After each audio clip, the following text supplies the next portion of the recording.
I wanted to talk about mindfulness and focus and like ADHD tendencies and stuff like that. I don't know what I'm going to call this yet. I think mindfulness and focus. I'm just making more realizations over time, obviously, on things that would help me in my mental health and my anxiety and things like that.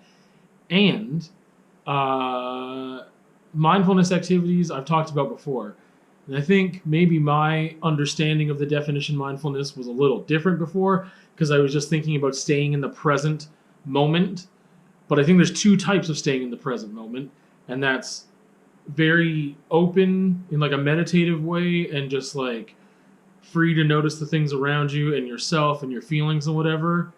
And then I think that's more mindfulness. And what I was talking about, which is also beneficial to me, but I'll tell you in a second, like I don't know what to call it, but being in the present, but hyper focusing on something, and you might not be as aware of your body and your surroundings, or no, I mean, like, not aware of your feelings coming in and out and your thoughts. So it's a distracted focus. And what I mean is that, so for me, when I talk about mountain biking, that is an activity where I have to focus on one thing. If I start to get distracted by my thoughts and my feelings and get and lose focus on the trail, that's not good. So it generally forces me to focus on that one thing. And even though it's not technically mindfulness, it is incredibly helpful. So I wanted to talk about, I guess, those two things because for anxiety purposes, or in the context of having anxiety, these two things help me focus a lot. This is four things. This is two things. Two things help me a lot. These different types of being in the present. Um, when I talked about at the beginning, maybe talking about ADHD tendencies, I have had a hard time focusing for a long time. School was very difficult for me, like high school, university, both were like, it was hard for me to keep my attention on things that I didn't care about. I don't think that I had a problem focusing in the traditional way someone might think of ADHD in a classroom setting of not being able to focus. I don't even know. Because I didn't care. I wasn't engaged enough in order to care about some things. And then in like later stages of university, where I was doing way more stuff I wanted to do, it was easy. It was easy for me to focus on those things. And I think that's not necessarily crazy or new or whatever. I think that most people can identify with that. Um, but yeah, for me, even things like studying, I didn't know how to study for so long. And I realized just like since smartphones too, my attention span has gotten worse. Like that's on me. I'm not blaming technology, but the way that I use it and gravitated towards it and whatever else has made it really difficult for me when it comes to attention and stuff like that. Because I get FOMO and I feel like it's almost like if you have like a lot of money in your pocket and it's like, oh man, like it's I can feel it. I can feel this money there. And that's what my phone is sometimes. It's just like it's there and my attention might be on that even when I'm not doing something with it. But for all the different types of purposes, for like social media stuff, but also like work stuff, a lot you're getting depending on work at the time. But I'd be getting a lot of emails that are time sensitive and that I can't put off till later. Or even back in the day with like booking shows and stuff for the bands I was in, that kind of thing too, having to constantly whatever. Anyway, attention, focus, ADHD stuff. I feel like again, it hasn't been exactly the same as a lot of people would understand like ADHD to be as like a learning disability, if you want to call it that. Um, I just wasn't interested enough to even test that theory. So I have noticed though that for sure I have tendencies. I feel like I have to multitask all the time, and this is part of the thing that I feel is directly linked to my anxiety. Is that I'm always overanalyzing and thinking about stuff when I don't have to be. I think it's way more than the average person, and sometimes that's great because I might remember more things for like if I'm making a list of things I need to go on a trip or whatever.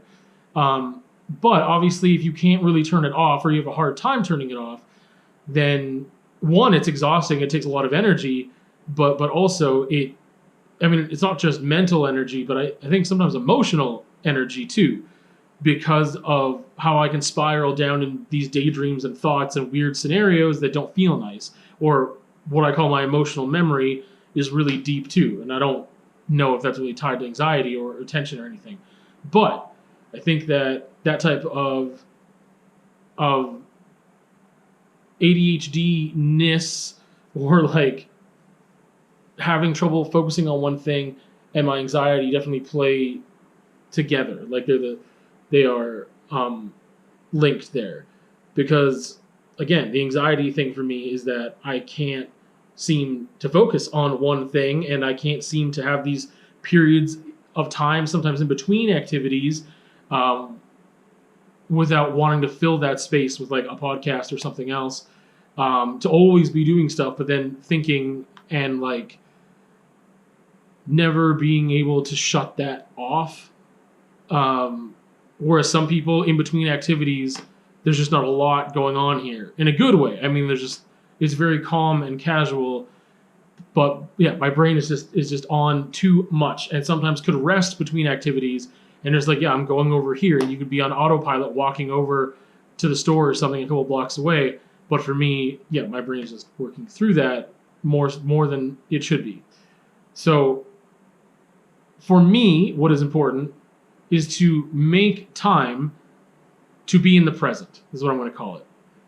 I think that even without anxiety stuff, staying in the present, having more moments where I'm present, which has decreased over time because of me having a smartphone and the way that I use it and my lack of self-control at times, it takes me away from the present moment. I'm thinking about other things and what's going on somewhere else, in that FOMO thing, right? So I think that, where was I? That being in the present is really important for me to do, because it is not my natural state. My natural state is wanting to do things and probably too many things at once. So one way that I can stay focused and in present is, again, planning to do something that will take that amount of focus. That I need my faculty. So mountain biking is one of those things. I think that's being very in the present, but I'm distracted from my emotions, and that it's not the same thing as mindfulness. But it makes me focus on this one thing, because if I don't do it, it's going to be a problem. Sometimes art is one of those things, like making art. I sometimes can focus, like zero in and focus, depending on how much in the groove I am with that piece. And if, I guess it just depends on the piece. But I can usually focus in on that if it's like a really physical piece. And what I mean is that it's big enough that I'm moving around it a lot and stuff, and that whatever style it is. So that sometimes makes me focus on that one thing. And it's not that other things aren't happening. Like, if I'm mountain biking, there's a lot of different senses being engaged. So like in the studio, I'll have music on and I'll have like incense and whatever, but I'm still focused on that one thing that I am doing. Those other things aren't a distraction, they're additive to me. Whereas it'd be different if I was listening to a podcast and trying to paint. That isn't, like, for some reason, that is taking my focus away, whereas music doesn't, in that scenario. Reading is another thing that is important to me for a lot of reasons, but for trying to focus, it actually is really difficult for me at first. I have to like really be into the thing I'm reading, and then also sometimes my mind is just, it still won't shut off. And so I often have that thing where you read a page and you're like, I don't remember reading any of this. What just happened? I got to the bottom of the page and I don't remember anything, and then having to restart. So when I can get into a rhythm with reading, then that is also another thing that I'm just focused on this one thing. But all those three things I mentioned so far they're not as mindfulness of an activity, but they are about being in the present. And for me, that means kind of doing just one thing is being in the present. I am reading right now, therefore I am reading. I can't do other things. And that's a scenario where I can't have music, at least none with lyrics, because that distracts me from reading. I can't, it's just the auditory thing, I can't tune it out. But I was also thinking of this other way of staying in the present, which is much harder for me, but is that mindfulness thing of being able to meditate and being open and aware and like your breathing, what you're feeling, whatever. That I think is really beneficial for me too, but it is so difficult. It's really difficult for me to do. It is easier for me to do if I've already had physical exercise. like when I go mountain biking, I think there's also the element of it being beautiful and nice, and like I've got these natural ambient sounds with like trees and leaves and wind and birds and like nature sounds. So like I think that helps. Then if I'm just sitting in my room with no sound at all and I'm trying to meditate, it's just really hard for me to try to focus on not focusing on a thing, if that makes sense, and just trying to like just breathe and whatever.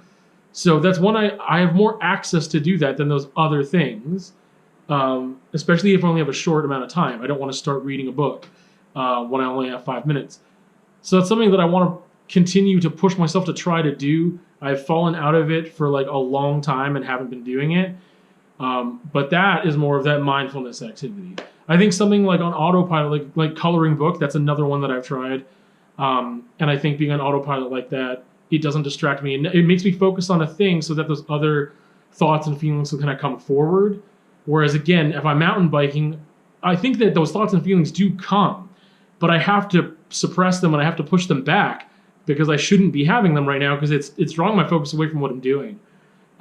Whereas painting, I can have a lot of thoughts and emotions coming in and I process them right away.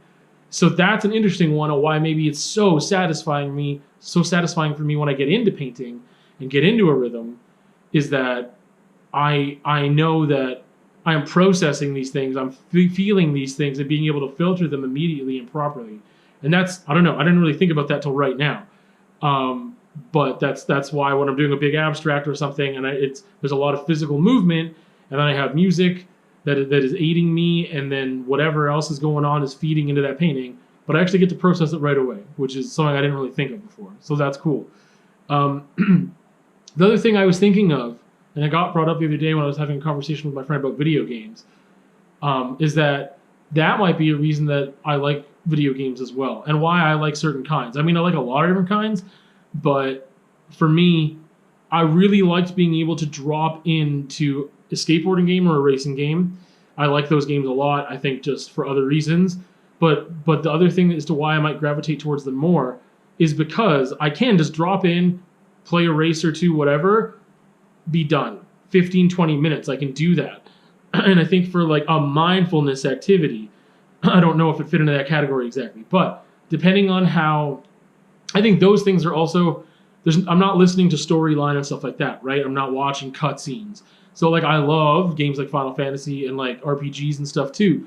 And I like story-based things. I mean, Mass Effect was another one that I really enjoyed, but I need to invest a chunk of time to that and just do that.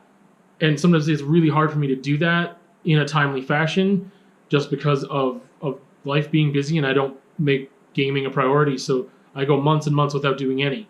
But I do like those games is the point. But you have to allot a bigger chunk, like an hour or more sometimes. And if I can't get back to it soon enough, I'm losing the storyline. I don't remember what happened or what I'm doing as I'm learning the game. And then I've got to stop it and just start all over again some other time.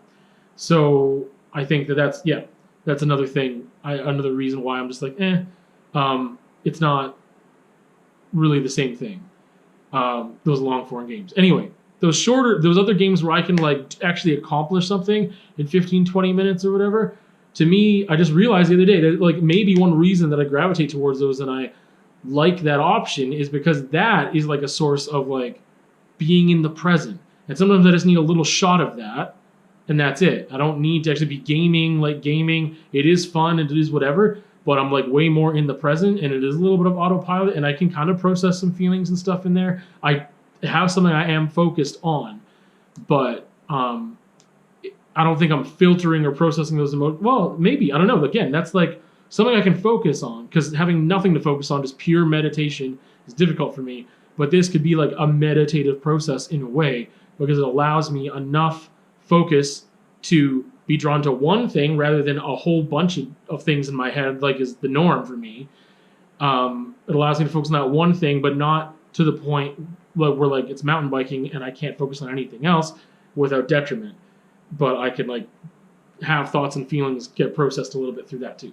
So anyway, I just thought that was interesting, and I learned something by talking about it today about like being in the present, and the different ways that happens, and also like why art again is so important for me to process those things. Yeah, I don't know. Those are different things that help me. I'm curious what things help other people. I think even like going on a walk, that's the other thing. That's like one where I can process a lot of feelings and stuff too. Different than art, because I feel like it's so directly going into it. Whereas this is more of just like, I don't know. I don't know if I'm like they're processing within me and they're kind of filtering out, but on that same way. But that it's really hard for me to just, I'm just going to go for a walk. So, but taking the dog for a walk or a hike, that is a lot easier to do. And during that time, I try not to listen to a podcast or listen to music because I want to try to like force myself to have those moments of just like letting thoughts come and go. But because I'm so used to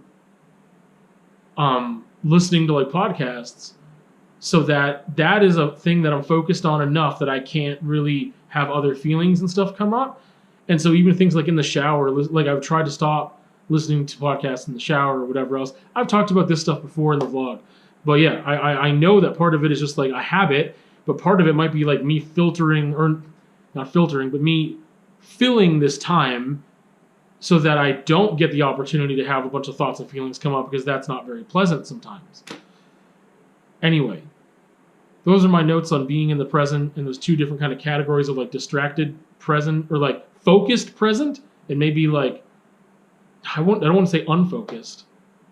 Really available, open present, meditation present, and like activity focused present, and how both of those things are things that I think are really beneficial for me, someone who has anxiety issues that also can directly relate to their multitasking style, ADHD, not being able to focus on one thing at a time thing. Whereas some people, that's very natural. That is your natural state.